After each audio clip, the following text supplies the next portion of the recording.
Emily felt lost. The city bustled around her, a symphony of noise and motion. She was surrounded by people, friends, acquaintances, yet she felt utterly alone. Emily went to parties, met for drinks, attended events. But something was missing. These connections lacked depth. Her heart yearned for something more. One Friday night, Emily found herself at another crowded bar. Laughter and chatter filled the air, but it washed over her like an empty wave. She smiled, nodded, made small talk. But inside she felt a growing sense of unease. Was this it? Was this the extent of human connection? As the evening wore on, Emily's discomfort grew. She excused herself from a conversation and stepped outside. The cool night air was a welcome relief. Emily took a deep breath, trying to quiet the turmoil within. She longed for genuine connection, for friendships that fed her soul. Seeking solace, Emily wandered into a nearby park. The noise of the city faded, replaced by the rustling of leaves and the soft chirping of crickets. She found an empty bench and sat down, drawing comfort from the quiet darkness. As she looked around, a scene across the path caught her eye. A group of friends sat on a blanket, laughing and talking. Their joy seemed effortless, their bond palpable. They weren't trying to impress each other or be anyone but themselves. Emily watched them, a flicker of longing igniting within her. This was the kind of friendship she craved, authentic, supportive, and real. Their laughter drifted towards her, carrying a sense of easy camaraderie. Emily realized it wasn't about the number of friends, but the quality of the connection.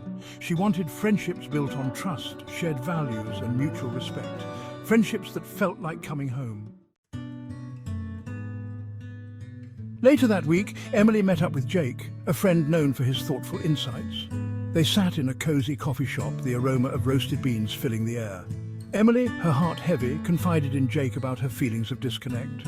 She spoke of the superficiality she encountered, the longing for something more meaningful. Jake listened patiently, his gaze full of understanding.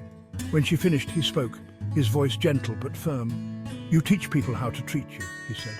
"If you want genuine connections, you need to be authentically yourself and surround yourself with people who appreciate you for who you are."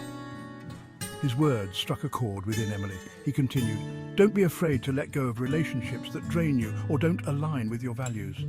It's okay to be selective about who you let into your inner circle." Jake's words resonated deeply with Emily. She realized he was right. She had been so busy trying to fit in that she had neglected her own values and desires in friendships. That night, Emily sat down with a journal and pen. She began to list the qualities she valued most in her relationships: honesty, kindness, empathy, a shared passion for life. As she wrote, a sense of clarity washed over her. She realized that some of her current friendships lacked these essential elements. It wasn't about anyone being a bad person, it was simply a matter of compatibility. Some friendships had run their course, while others no longer served her heart's desire for genuine connection. The realization was both liberating and daunting. Emily knew she had some difficult choices to make, but she also knew that aligning herself with her values was essential for her own well-being and happiness. With newfound clarity, Emily began to make changes.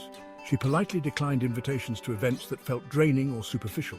She invested more time and energy in the friendships that nurtured her soul, relationships built on mutual respect, shared passions, and genuine affection. It wasn't always easy. There were moments of awkwardness, even sadness, as she distanced herself from some friendships. But Emily held on to the vision of the connected, authentic relationships she craved. She knew that creating space for meaningful connections meant letting go of what no longer served her. Gradually, Emily's social circle shifted. She found herself surrounded by people who celebrated her for who she was, who supported her dreams, and who challenged her to grow. These friendships were a source of joy, comfort, and inspiration.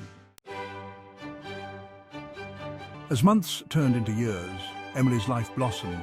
She had cultivated a circle of friends who enriched her life in countless ways. They celebrated her victories, offered comfort during setbacks, and inspired her to be her best self. These friendships were a testament to the power of choosing connection, of aligning herself with her values, and of having the courage to let go of what no longer served her heart. Emily realized that true friendship wasn't about quantity, but quality. It was about finding those rare souls who truly saw her, accepted her, and loved her for who she was. These were the friendships that mattered, the ones that filled her life with meaning and joy.